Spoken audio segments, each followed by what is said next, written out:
Ух, можна выдыхаць, бо нарэшце мы зможам убачыць, а можа ўжо хтосьці і ўбачыў аватар шлях вады.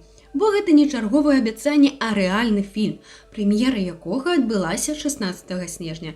Але ўсё ж, варта 13 гадоў чакання таго, што наздымаў Джеймс Кэмеран і прадставіў нам у канцы 2022. Ці варта наогул глядзець і як моцна фільм праваліўся ў пракаце. Вітанкі, ну вось і 2023 год.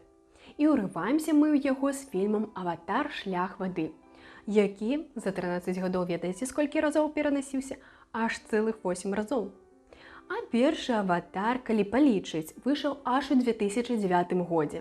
Напішыце ў каментарах, сколькі гадоў вам было на той момант, бо за гэты час можна было скончыць школу, універсітэт, знайсці працу, выйсці замуж або жаніцца, а также нарадзіць дзіця. Але давайце ўжо аб фільме, а то і так доўга чакалі. Спачатку я вам раскажу ўсё без спойлераў, што можна і так заўважыць і зразумець па трэйлеры, а ўжо ў большай частцы будзе больш падрабязна. Як мы ўжо ведаем, у канцы першага аватара Джеймс стаў 100% Наві. З трэйлера можна зразумець, што ў яго і Нейцірі будуць дзеці. Іх 4, 2 з іх прыёмышы. Таксама можна заўважыць вяртанне падпалкоўніка Куаріча, з-за якога зноў пачаўся хаос на Пандоры. Таму Джеймсу даводзіцца пакінуць племя са сваёй сям'ёй, і яны адпраўляюцца да чорта на кулічкі, дзе знаходзяць воднае племя і просяць у іх прытулак. Падчас знаходжання пазнаюць звычаі і навыкі мясцовых абарыгенаў. Больш уважлівае заўважыць адзін нюанс у сюжэце, але пра гэта пазней. А цяпер пагаворым пра карцінку. Паглядзеўшы фільм, вы як быццам пабываеце на водным атракцыёне. Усё настолькі рэалістычна, а галоўнае вельмі прыгожа і якасна. Спалучэнне колераў, незвычайныя расліны і жывёлы, нават Наві трохі атрымаліся іншыя. Штосьці эмоцыі больш чытальныя, больш рэалістычныя. І калі вы ўжо хочаце паглядзець, лепш ідзіце ў кінатэатр. Або чакайце добрай якасці. А за гэты час знайдзіце велізарны экран, каб атрымаць асалоду ад гэтай прыгажосці. А вось з музыкай крыху не пашанцавала. Як вядома, кампазітар Джеймс Хорнер, які напісаў мелодыю да першага аватара, памёр яшчэ ў 2015 годзе, і яго месца заняў Саймон Фрэнглін. Але шмат хто кажа пра тое, што мелодыі мала запамінальны. Але мала хто кажа, што саундтрэк да фільма выканаў спявак The Weeknd. Яшчэ ёсць момант, з якога пайшла бурная хваля нездавольнасці на фоне расізму. Адрозненне паміж Кэмеранам і Діснеем ёсць у тым, што ў фільме прысутнічаюць толькі людзі еўрапейскага выгляду. Нема геяў або лесбіянак. Гэта ў корані адрознівае ад усіх фільмаў, якія мы глядзелі апошні год. Але тут закрануты многія тэмы, як сусветныя, так і сямейныя. Калі адказваць на пытанне, а ці варта глядзець, да і наогул чакаючы столькі гадоў, скажу так. Варта. Хаця б за тых жа 13 гадоў. І неважна, апраўдае чаканне ці не. Гэта ўжо лепшы фільм 2022 года, дзе прысутнічае выдатная графіка і спецэфекты на месцы. Вядома, сцэнар вельмі слабы, але усе мы ведаем, што Кэмеран не ў гэтым моцны, як яно і відаць. А зараз спойлеры. Як я казала на пачатку, ёсць адзін нюанс у сюжэце, а хутчэй сам сюжэт. У першым аватары зрабілі Ctrl-C, а ў другім зрабілі Ctrl-V.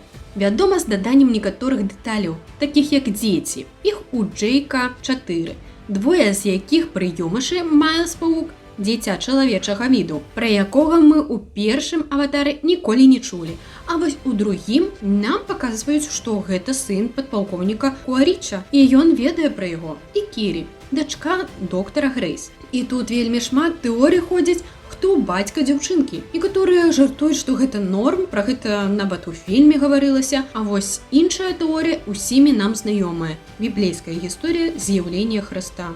Заходзячы з гэтага, Кірі з'явілася ад Эйвы, і гэтым можна растлумачыць яе сувязь з ёй, а таксама яе асаблівасць, якая на працягу фільма ўсё больш праяўляецца. А што на лік падпалкоўніка Куаріча, яго вяртанне ніхто не змог разгадаць, як менавіта гэта адбудзецца. І тут усё аказалася проста. Капіраванне памяці і стварэнне клона. І цяпер пытанне, а колькі клонаў яшчэ ёсць, ці ён быў толькі адзін? Другое пытанне, для чаго клонам, аватарам патрэбныя татуіроўкі? У мяне б не было такога пытання, калі б не адно але. У фільме быў момант, дзе каманда падпалкоўніка вырашыла стаць такімі, як Наві, каб не вылучацца. Татуіроўка зусім не вылучаецца, зусім. А пра вопратку я і маўчу, але гэта наогул нішто ў параўнанні з матывам людзей. У першым аватары людзям быў неабходны рэдкі матэрыял, анаптаніум. А самае цікавае, што ў гэтай часы ён ужо ім стаў не патрэбен. Яны ўсе сілы і сродкі скіравалі на паляванне Джейка і яго сям'і, на нейкага былога марпеха, які не захацеў знішчаць жыхароў Пандоры. Але ўсё ж гэта не адзіная мэта, і пазней мы даведземся, што за 15 гадоў людзі змаглі знішчыць зямлю. Таму яны прыйшлі засяляць Пандору, а таксама здабыць амрыт у кітоў, з дапамогай якога можна зрабіць чалавека бессмяротным. Напэўна, каб чалавецтва магло вечна знішчаць усё выдатнае. Калі паглядзець розныя агляды, вельмі шмат негатыву ў бок воднай часткі і кітоў. Але я бачу выдатна поднятую тэму браканьерства, ды і ў цэлым адносіны людзей да прыроды. Тут я нават успомніла кнігу Мобі Дік, дзе таксама але дзеля тлушчу лавілі кашалотаў. Але калі ў цэлым браць, так вады было шмат. Што тут яшчэ скажаш? Джеймс Кэмерон любіць ваду. І як усе мы ўжо выдатна ведаем, ён адзін з нямногіх людзей, хто апускаўся ў Марыанскую западзіну. Але не глядзячы на ўсе гэтыя нюансы і пытанні, фільм стаў самым касавым у 2022 годзе, аперадзіўшы Топ Гана. Але, як заяўляў Кэмерон, калі будзе сабрана сума ў $2 мільярды, то яна дазволіць сіквелу не толькі акупіцца, але і працягнуць працу над астатнімі часткамі, якія будуць выходзіць аж да 2028 года. Так што нас чакаюць яшчэ 3 часткі аватара. Спадзяюся, хоць там сцэнар не будзе такі ж, як у гэтай частцы. Калі ўсё ж другая частка збярэ 2 мільярды, гэта будзе значыць, што фільм зможа ўвайсці ў 5 самых касавых фільмаў усіх часоў. І самае цікавае, што з 5 фільмаў 3 гэта працы Джеймса Кэмерона. Аватар, Титанік, Аватар Шлях вады. А пакуль на дадзены момант фільм займае 7-е месца. І калі другі аватар працягне ў тым жа тэмпе касавы збор, то па прагнозах ён можа аперадзіць першага аватара і стаць самым касавым фільмам усіх часоў. Ну вось, гэта ўсё, аб чым я хацела вам распавесці. І если вам спадабалася гэтае відэа, стаўце падабайку, а также дзяліцеся меркаваннем аб фільме. До сустрэчы!